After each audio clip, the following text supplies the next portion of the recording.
All right, well, we have another big item on the agenda. Next is our demographic and housing unit study.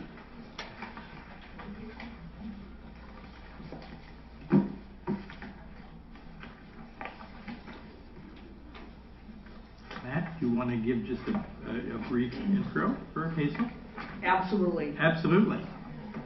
We just are honored to have Hazel Reinhardt with us here this evening from Hazel Reinhardt Consulting. And you'll remember this journey started probably back in December when we started talking about a handful of items, including all-day kindergarten and also some of the other changes that we had to make for this coming year. And we talked about two pieces. We talked about the piece around looking forward from a position of strength of who we are now and who we think will be down the road and up to a decade, because we thought that kind of professional study and that data would be very helpful in making strategic decisions as we move forward. You all know the second part of that is the facility study that we also commissioned. And I would also like just to recognize Mark Hayes, who's sitting over here from ATS&R. And Mark will be back in, we think, July or the first meeting in August, one of those two, to follow up from Hazel, because he's using Hazel's data in addition to detailed walkthroughs that he's had through our school buildings to help prepare a facilities plan for us. So you're seeing the realization of what you directed us to do a few months ago. And Hazel's going to share some very interesting information with you this evening about Northfield, about the Northfield schools, who we are, and who we are going to become. So, Hazel? Thank you. Thank you. I think this is about the third time I've taken a look at the Northfield Public Schools. And I didn't go back and look at past studies, but I think there's kind of a common theme, if my memory is right, and that is there's always a sense in this community that there's going to be growth, and the public school numbers never show it. I think I have some insight now based on housing of why that happens, but let's take a look at this most recent study. This is an abbreviated presentation, and I'll try not to take all night because I get very enthusiastic about it, and my enthusiasm may well surpass other people's appetites for it. First of all, a broad summary here. If we look at the past 10 years, enrollment in the Northfield Public Schools decreased by minus 9 students. So essentially, over that period, it was flat. Okay? And the reason it was flat is that an increasing number of district residents are attending the charter school or open enrolling out of the district.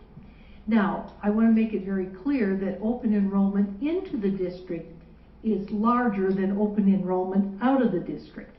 It is the charter school that has made the biggest difference. But my point is that both of these, over the 10-year period, both of these factors have attracted more students.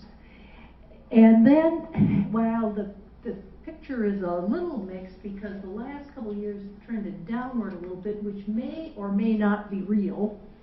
You don't know. The only numbers in this, in some ways, that one can have absolute confidence in are the numbers from the public school. And there are a dozen ways to define enrollment there, and the day you look at it and so on and so forth. But when you look at numbers from non-public schools or other schools that are not required to keep records as public schools are, data moves around from year to year, and you can't say that it necessarily reflects reality. Just not certain. But it looks like the district school population was up, I would say, very modestly. Just up a little bit. So that's what happened in the past 10 years. When we look forward now, the first 5 years of the projections are based on actual births, children who have been born. The second 10 years, at least at the elementary school, are all based on assumptions about how many kids are going to be born and how many are going to be in kindergarten 5 and 6 years later. Obviously, in the second 10 years, the elementary students will have moved into the middle school grades in the second 10 years, and at the high school, most of those children are in the system today. But, so we want to keep that in mind. So, and especially because I'm dealing with some data abnormalities that I am struggling with a little bit, but it looks clearly that K-5 enrollment will be down in the next 5 years. Down because of lower births. And this Great Recession that we had took an enormous toll on births. So that, and it's not only in this school district, it's in the state and it's in the nation. So I mean, there just aren't kids to come from somewhere else, is my point. Everything is down. In the second 5 years of the projection, I think the elementary will have some recovery. And as you'll see, I don't know that it'll get back to where it is, but we should have some recovery because of the size of the age groups that will come into childbearing years. The middle school enrollment is projected to increase in the next 5 years, but then decrease as those lower elementary grades flow in. And the high school enrollment projected to increase throughout this time. Okay? Now, in terms of housing, I've looked at two methods, and since I was last here, this housing, I've really refined it a lot, and there's some really interesting stuff that can come out of that. But as we look toward the future, my experience is that most local officials really never think of more than 2 to 3 years in advance in their planning. That if you ask them to think about 10, they kind of get frozen and don't have a lot to say. So we're looking at a short time frame, and more things could happen. But in that short time frame, there are an additional 88 single-family detached units, and it is single-family detached units that yield school-age children. Don't get yourself focused on townhomes, apartments. There are very few school-age kids in them. So it's those single-family detached units. So there are 88 projected, which is relatively modest, given that you have a base of over 10,000 housing units. I mean, it's just not many in that huge base. I think what's more important for you to keep in mind is that nearly 47% of your single-family detached units have at least one person age 55 or older. So if we looked at districts, and I must say, I pretty much consider you a metro area district. You have characteristics more similar to metro area districts than I see in some other more rural or more distant districts from, you know, the big hub of the metro area. And that 47% is getting up there, so to speak. And so that means that, you know, if you took out these college kids, which inflate your census numbers and make you look like a young community, you are essentially an older community and continuing to age. And we know that older people don't have kids, and while more and more older people are raising their grandchildren, it is still a very small percentage. And then the other thing that is characteristic here is that the public school yield per that single-family detached unit is low. Now, it is not lower than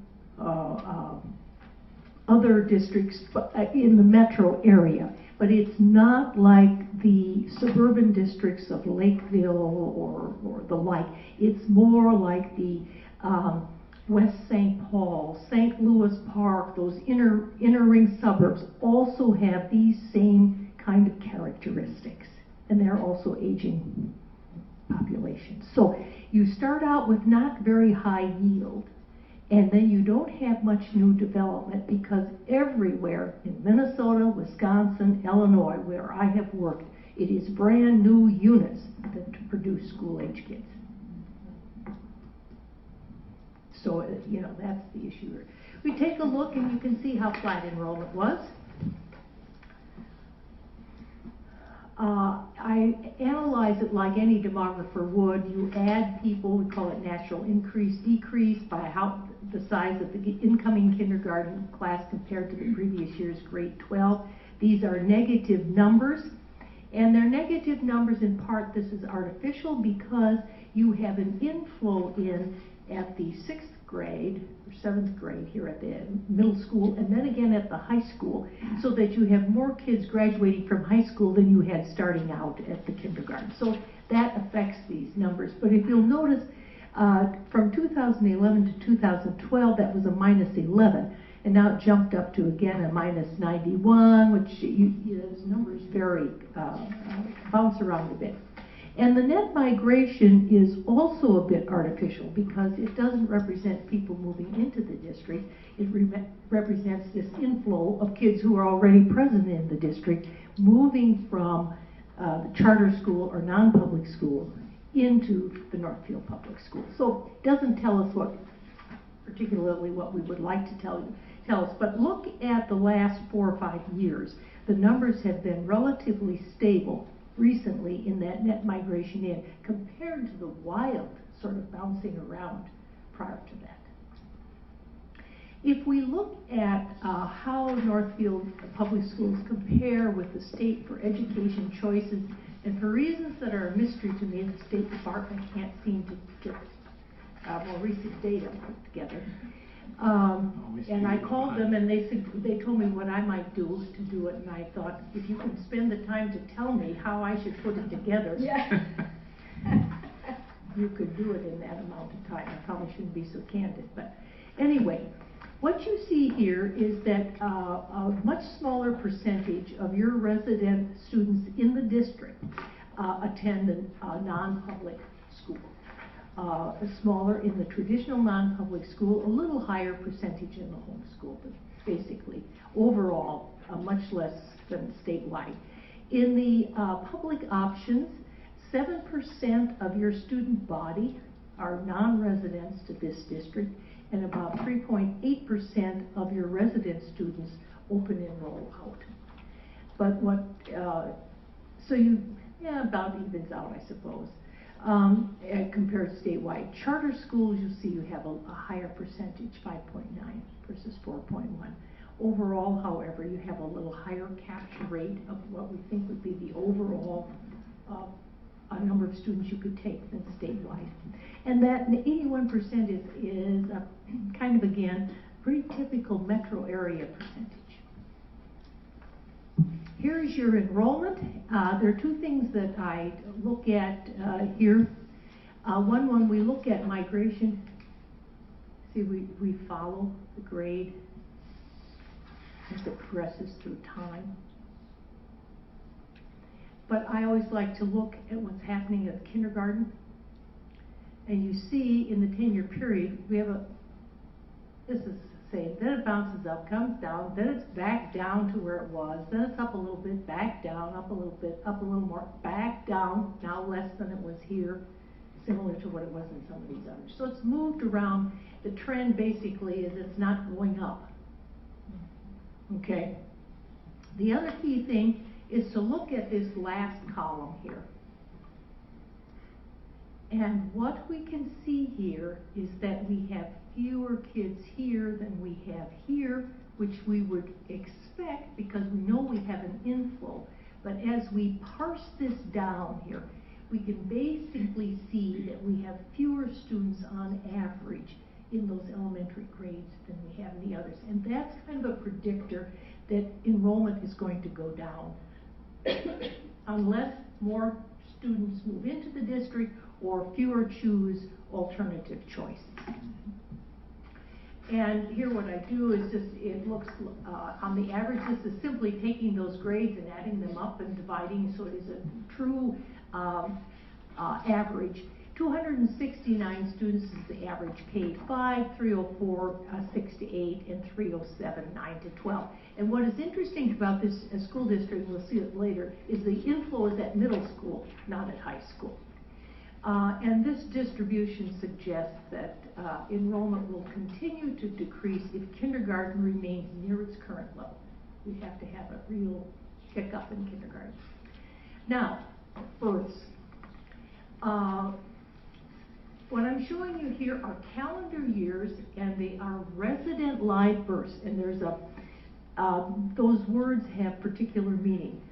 Resident means that on the birth certificate, the mother said she gave her address and the place it was, and the county was Rice, and the state was Minnesota, and the city, and I'm showing you Northfield here. Later we'll look at the Northfield School District.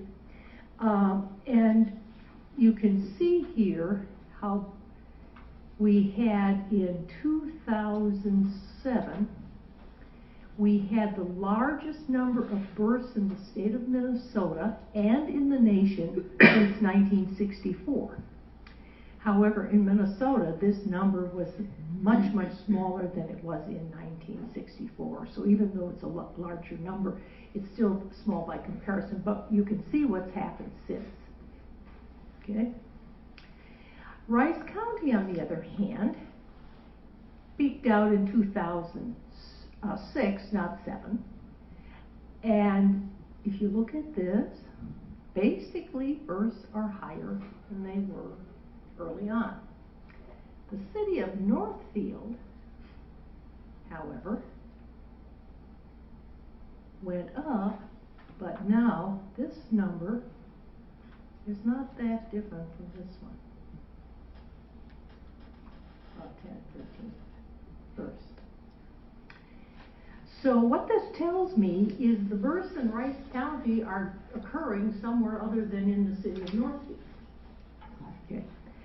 Now I move on, and by special request from the Minnesota Department of Health, they will provide people like us birth data by address, and then we geocode them to the school district.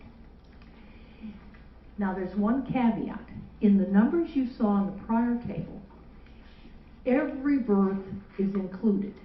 In these numbers, births of children born out of wedlock, the parents have the option of not withholding that from that address file. So you can't get that birth with the address attached. And that adds some additional layers of where things can not trend as well, maybe. And I became very suspicious here, and I've had it checked 3 times, been back to the health department, they get tired of me. But you'll see, these numbers right down here. Now, in your projections, I corrected for that. I said, I don't believe those numbers. I think that some hospital made an arbitrary decision not to include those births and didn't ask the parent or something, because that's just such a dramatic decline. But what we see here basically is that, and these now are adjusted to the school year for September 1st, so they don't quite, but you can see here, look at this, we had in 2006-07, which was the big year for births, we had it up. And now it goes down, up, and then we get this downward, then 127, 145. I mean, just very low. So before we do projections, I think it's important to look at what's basically happening in the world at large. Well, the population is aging. That's something we don't really, people have great difficulty. You say, well, where do you see yourself in 5 years or 10 years? And they kind of see themselves where they are today, unless they have very grand plans. But we have a hard time rolling ourselves forward in time. But we do know that there will be less mobility because older people move less frequently than younger people. The greatest probability of our changing our address occurs between the ages of 18 and about 34.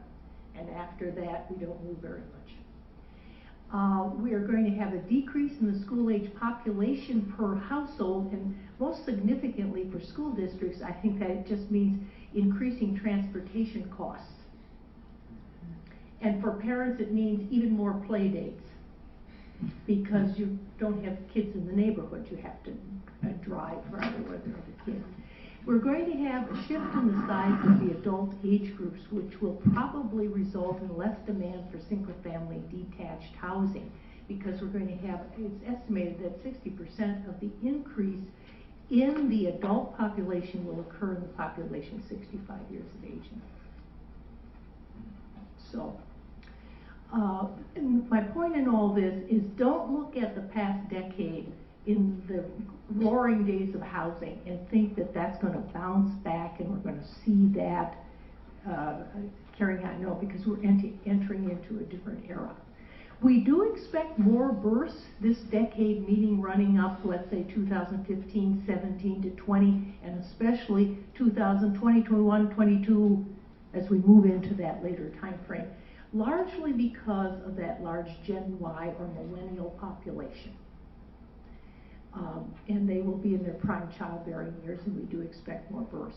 And that will result in another enrollment cycle, the third, when we will see rising elementary enrollments initially, and then rising secondary, and we would expect another very large class of high school students to graduate somewhere 2040, 2042. Now, just to put that in perspective, the largest ever number of high school graduates graduating occurred in 1978 in Minnesota at the height of the baby boom.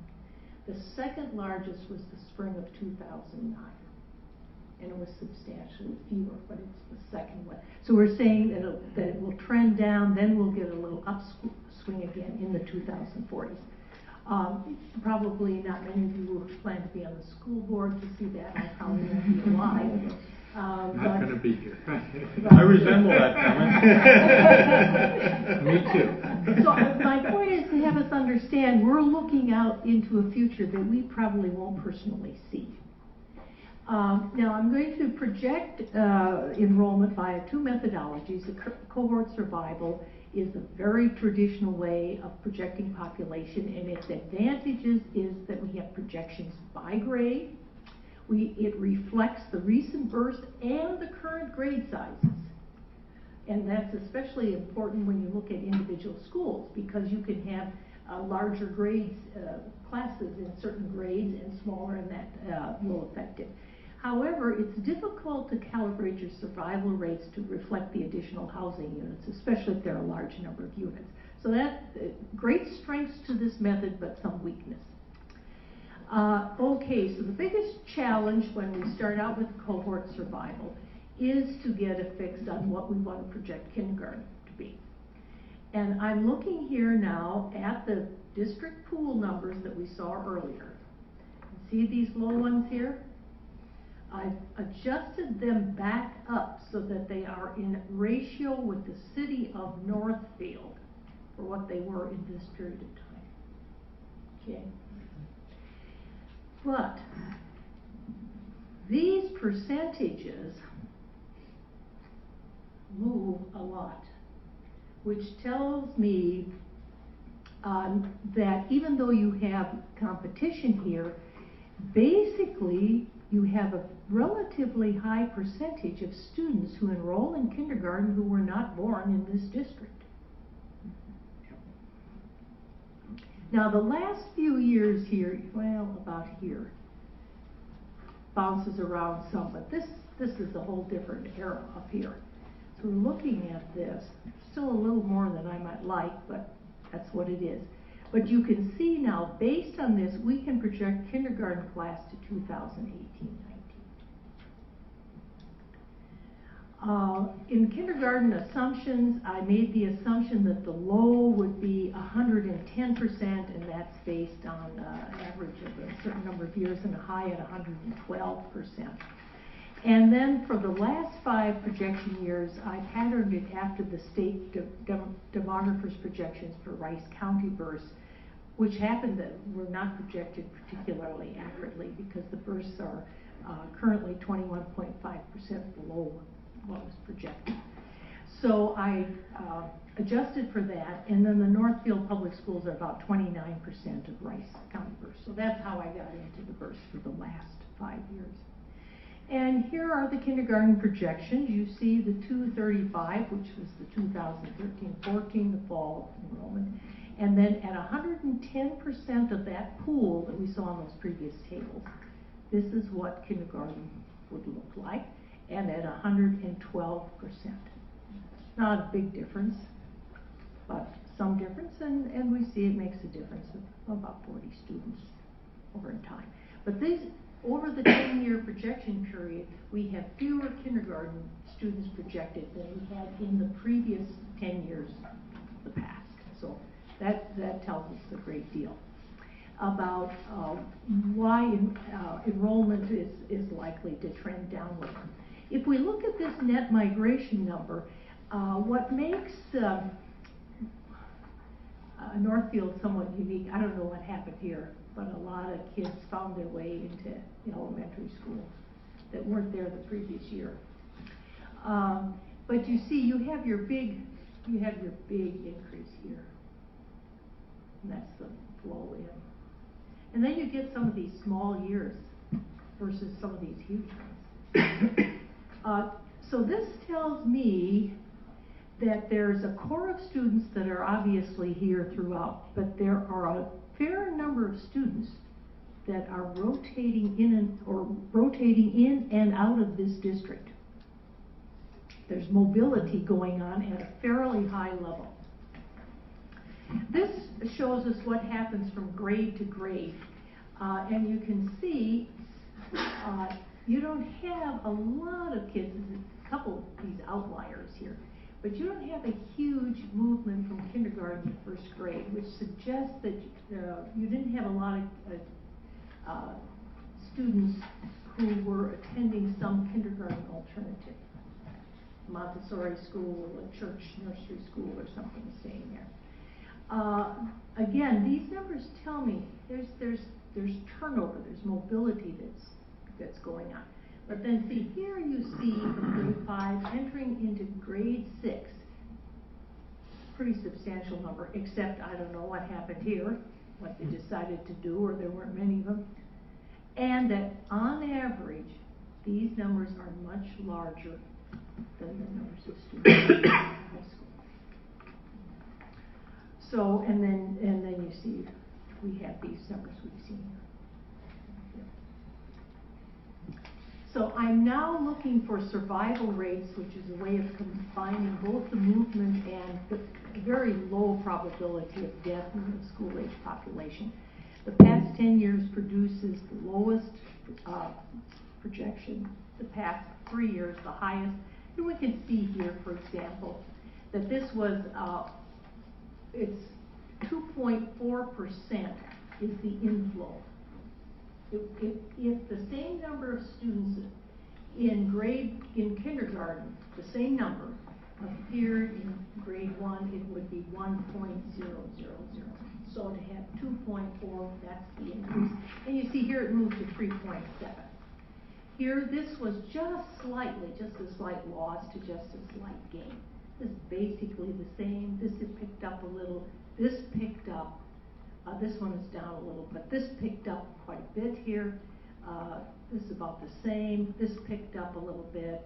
This is essentially the same, and then you picked up here. So you can see where it's occurring. Now, what I'm doing here is sort of pairing or marrying the low kindergarten projection with the low migration, the high kindergarten with the low migration, the low kindergarten with the high, the high with the high. And these are the results. And you can see this is, I don't want to say worst case scenario, but if these came out, you take a real decline in enrollment versus something here in the higher kindergarten. You have a decline or you have a pretty modest decline over 10 years. What this tells us is that with the assumptions, the migration assumptions made a bigger difference in these numbers than the kindergarten assumptions. So whether we thought it was the average of the past 3 years or the average of the past 10. Now, when I take these numbers and look at them as you cluster students by grade and into schools, elementary, middle school, and high school, here's what you see, of course, is that even under the very best, highest projection here, you're down 200 students in 5 years at the elementary level. And then you see we get some bounce back, and we get back to being, if under, again, the highest scenario here, you would be back to within about 100 students. At the middle school, at 9-12, up slightly, and the reason these numbers are the same, no effect of the kindergarten assumptions in the first 5 years, only the migration. And then you see here, this goes down because these lower numbers are moving in. And then at the high school level, up to almost 100 students. And then you see that it goes down a little bit, but you know, all of these are higher than you have in here. Again, I would say that these projections, what they tell us is that there's a powerful price to be paid for these low number of births in school enrollments. You know, I try to keep an eye on what's happening with that. And then, depending again on that net migration, which for you is what's that inflow from non-public and the charter. Because if it remains at the level it's been in the past 2-3 years, then you should get those high migration rates in. Okay, just so you see that.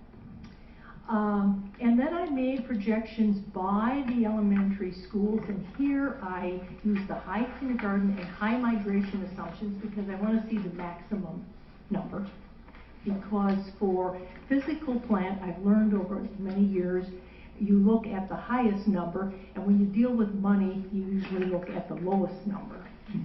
Okay? So we're looking at high here, and I did these again by the cohort survival method, by school and so on and so forth here. And you can see that every one of your buildings, now you might change a attendance boundary and then this is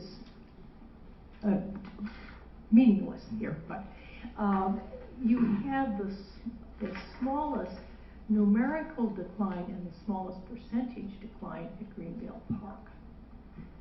And you're running about, 15% decline, 13% decline at the other two. And then I'm just showing you that these two projections made independently, the sum of these independent building projections is 3 students different than the district-wide projection. So it helps give one some confidence that at least everything is tracking here in the same way, and that you don't have too wild a swing at the individual buildings. Now, you have 88 new single-family detached units anticipated. 84 are in the Sibley attendance area, 4 in the Greenville Park, and none in Bridgewater at this point of reckoning. So now I'm going to go into making these projections via the housing unit method. And this is a little more sophisticated approach to the housing unit method because I'm going to project it based on existing units that had movers, that is, they were turned over, they were sold, and then new units. And we'll see different yields and different rates here. If we look at this, it tells us, see here you see how much different single-family detached is in yield from townhomes or duplex, triplex. And even here, it takes 5 housing units to get 1 K-5 Northfield public student.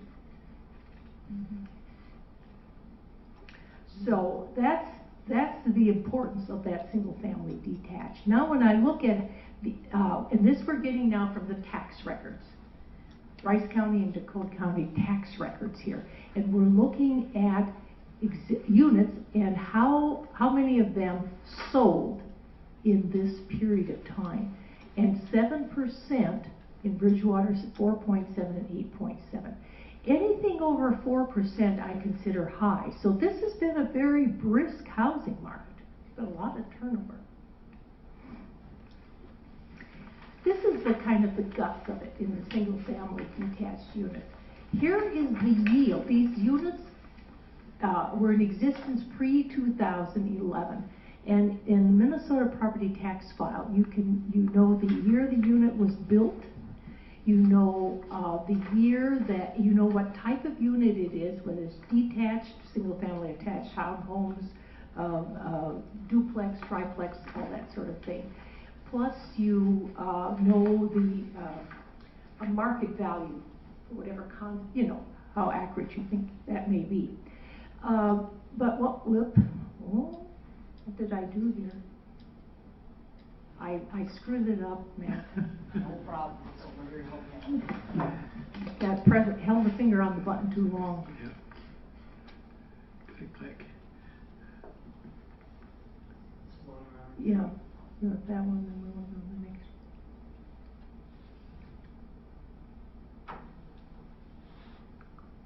Okay, that looks good. But look at these units were existing pre-2011 and they did not sell. I mean, they did not turn over. And this is the kind of yield you have. This is really low, and this is the number of units. Here, these are units that existed pre-2011 and they sold. See the number? And some of them, well, in this period of time, they probably didn't sell more than once, probably just once. And you can see the yield here. This is the same. This went up just a tad, and when you project it, maybe it takes you up one student over a few years. It's not a lot. But if you think about it, you gain just ever so slightly if the unit sells. And then here are new units built in these years, and the number, and look at this, and this.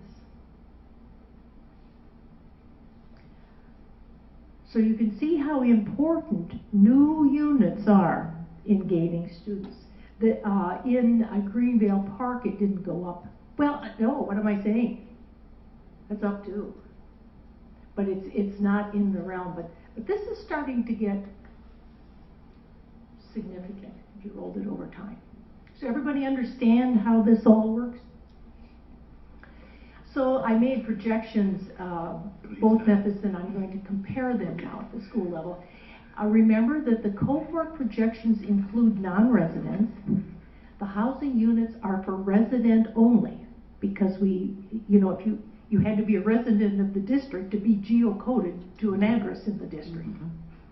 And that not all students attend the elementary school in their attendance area, okay? And it varies by attendance area. So attendance area projections, the housing unit method, appear to be lower, but when all adjustments are made, housing unit projections are higher than the cohort projections. And here is the bottom line. So initially, you see this looks just slightly lower. But this has non-residents in it, somewhere 5-7%. So this actually says, yes, those new units, if they come on, will make a difference. Okay? And then here, we can see now we're dealing with both resident, non-resident, but we're dealing with attendance area and all kinds of other things. But what it tells us here is that Greenvale Park has more students in that attendance area that are in the school. So that's the area that's helping feed the other two schools at this time. So and this is now only to 2015-16 for the 2 years. So to summarize this, I think that I really have to tell you, you need to anticipate a declining enrollment at the elementary level. Got to watch those births coming in. And again, a housing unit, and whether I did a project for the city of Northfield and the city of Dundas. Oh, this is now, time slips by me, but it was probably around 2007, somewhere in there. 2008. Yeah, okay. And at that time, it looked like there would be a lot of growth. Well, obviously, the Great Recession, you know, it was not realized. I don't know whether some of that will come back, how much. Our thinking was different in that era than it is today, so I don't know. But short term, I think you're going to see this downward enrollment at the elementary level. So I'd be happy to answer any questions. I know that. Questions? John?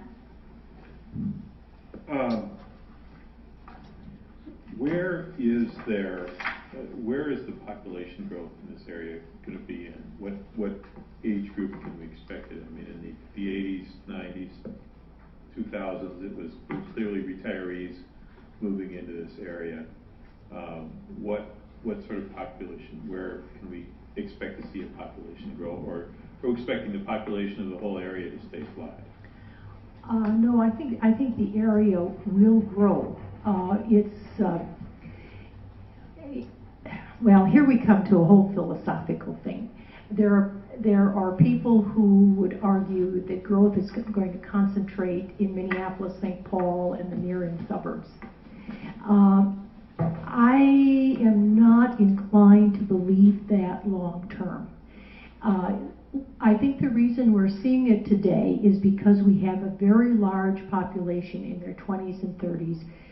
Young people are delaying marriage, and let's be honest, if you're 28 years old or 30 years old and you hold a professional job, it's probably more exciting to live in uptown or downtown Minneapolis than Northfield or Lakeville or anywhere like that, okay?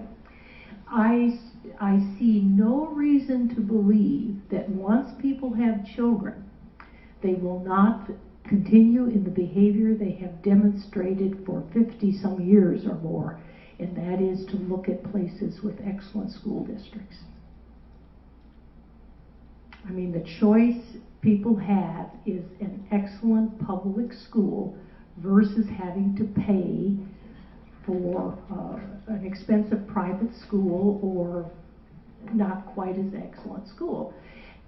So I think that makes school districts with excellent public schools highly desirable to people with school-age children.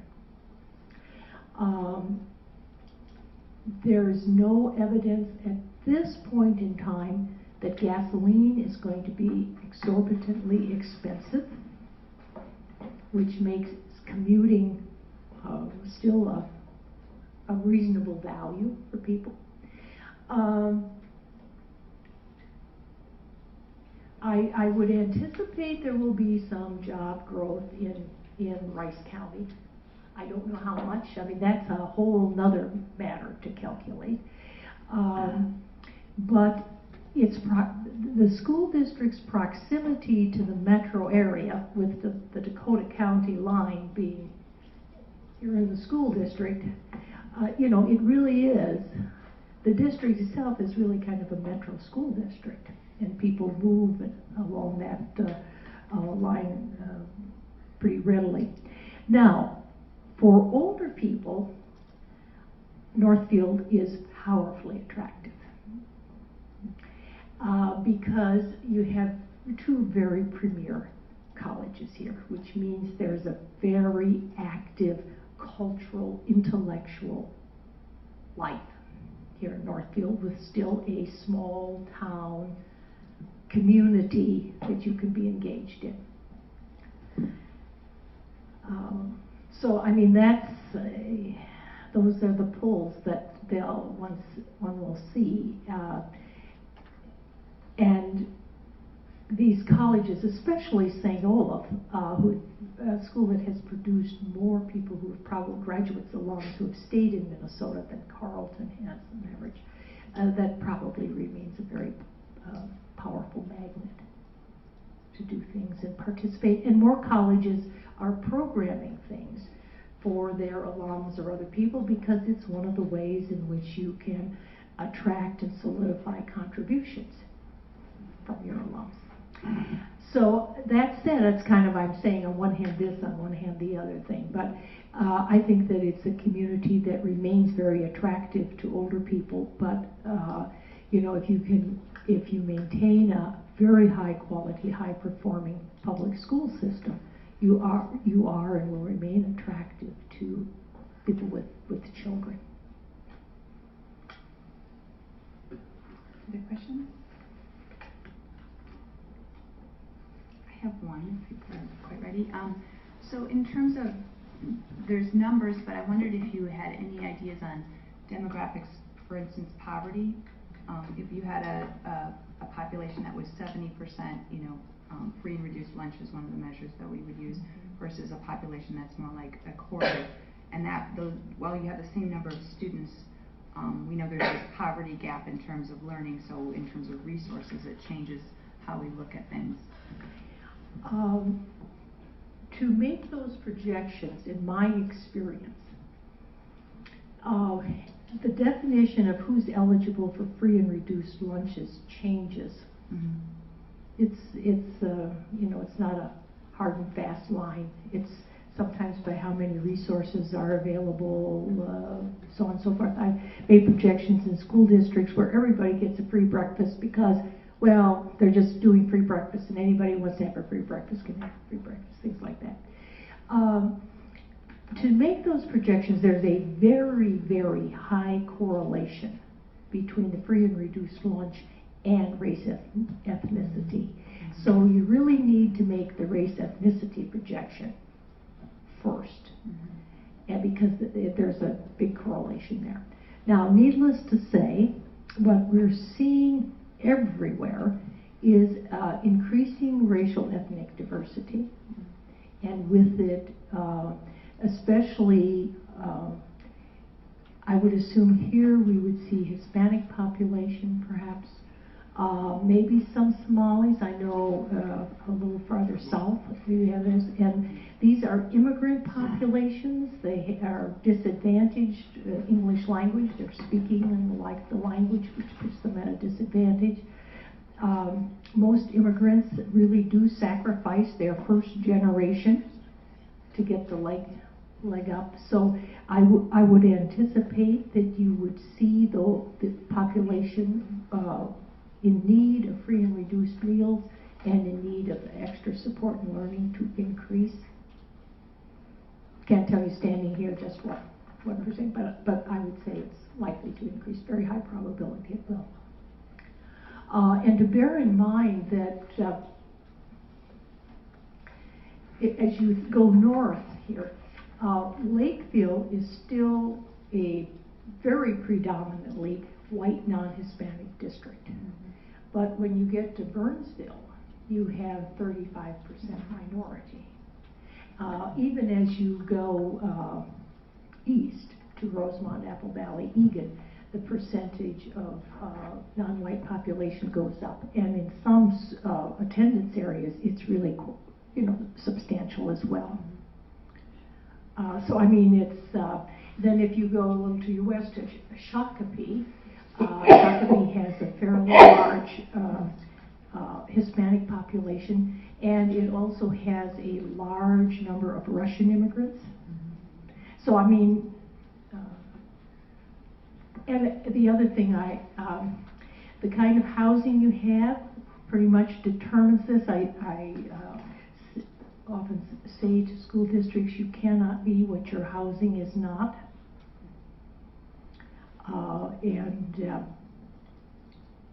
African Americans, about 50, well, not even 50%, live in single family detached homes. They are primarily renters. Hispanics maybe 50-50, depending how long they've been in the United States. And the Asian population is suburbanizing and becoming homeowners at a very high rate. So, I mean, that's how these things intertwine with each other. Well, the other thing that people have a misnomer about, we still carry around, those of us of a certain generation, that people have starter houses. There is no such thing as a starter house anymore for young people.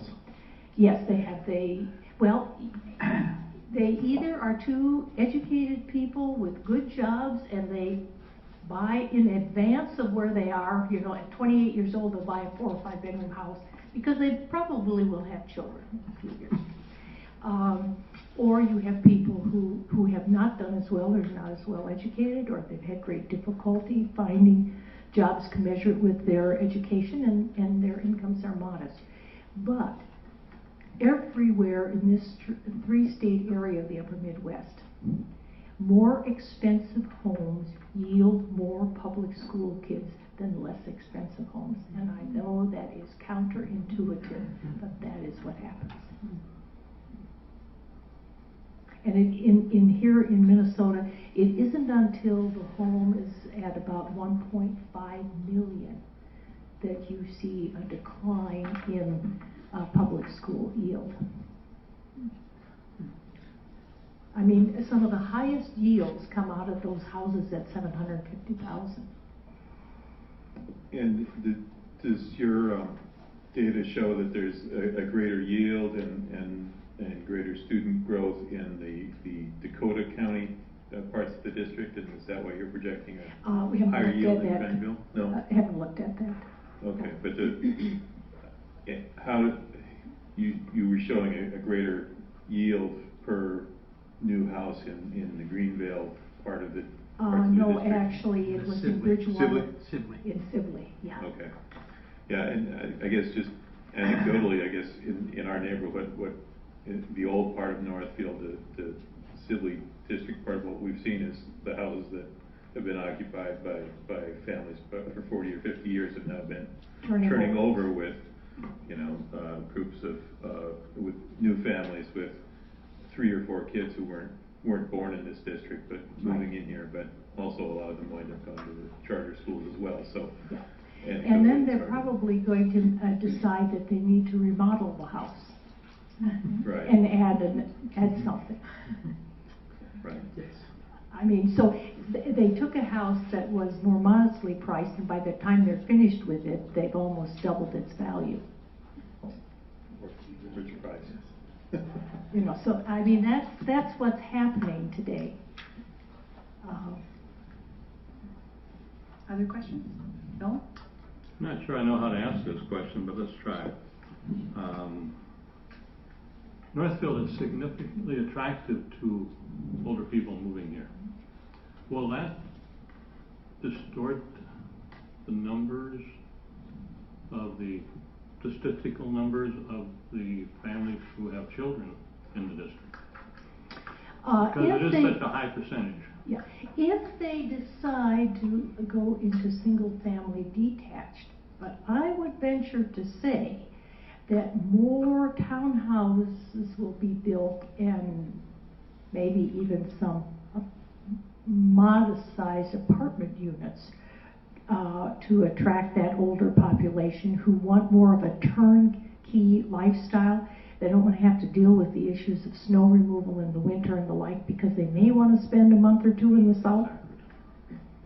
And that, of course, is one of the challenges of that, having a single-family detached home. It doesn't work so well unless you have considerable resources and can have, or you have children who are very willing to check on your property every few days. One more. From Hazel Reinhardt's, 1990. For the district to grow, the community needs to build about 200 single-family homes. We're not scheduled to do that. Last year we built 150. So now we're at 88. Well, that's for 2 years, Yeah. you know. And see, and why I'm being a bit cautious about this is I don't know whether that 88 implies some pent-up demand, or whether, and then it will drop to 40 or something, or whether that will continue at a higher rate. I think there's a pent-up demand, but I'm not sure it's necessarily existing within the community. I think pent-up demand is other people wanting to move to the area. Well, and then one of the challenges for a community like this is whether you have development companies who are willing to spec. Because, you know, to build something only as people come, and that's a long process. People like to have something where maybe they can choose the carpeting and the tile and the like, but it's basically there.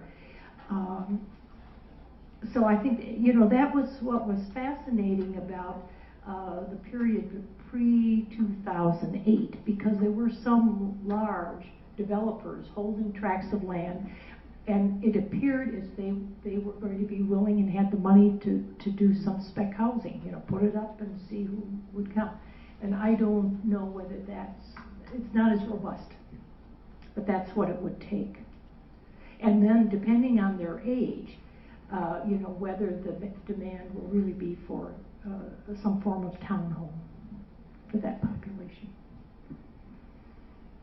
And what often happens in those kinds of arrangements, and Northfield strikes me as a kind of place that would be ideal for these in terms of cooperatives, because cooperatives work best with highly educated populations. They're attracted to the nature of the cooperative. They have different financial implications. I don't want to get into all of that. But cooperatives are certainly condo situations. Other questions? Julie? Well, I had a similar question along the line of Noel's because I love the whole concept of the silver tsunami, right? And it's coming, and of course, we don't want anyone to know how silver it is. Exactly, and I don't think anybody really understands, you know, the impacts it's going to have in so many areas, and particularly for school districts. So what you're saying is that, as what I've always heard about Northfield, is that we have a larger population of retirees than we do statewide, than the percentage statewide. Yes. Is that correct? Yes. And do we know what that percentage difference is? I don't know offhand. Okay. Because you gave 47% of the single-family homes have one or more at 55. So is that pretty much online, or is that higher? That's higher. Yeah. So I think that's a key message, is that if you think about the houses that actually produce kids, we have a larger percentage of those houses that have at least one or more residents in them that are not of childbearing age. Yeah. Now the good point is they could turn over in the relatively near future. The negative is that there's some interesting research that's been done that says if you don't move by the time you're 80, you are unlikely to move. That is, you will not move until it's assisted living or something like that. So, I mean, there's some key stages that people go through in which they make that decision that I'm going to downsize, I'm going to move to some other place. And there are reasons for that. One, a decision to move is often triggered by the death of one's spouse. Or people say, I still have energy to go through and pitch stuff. And I want to do it rather than leave it for my kids.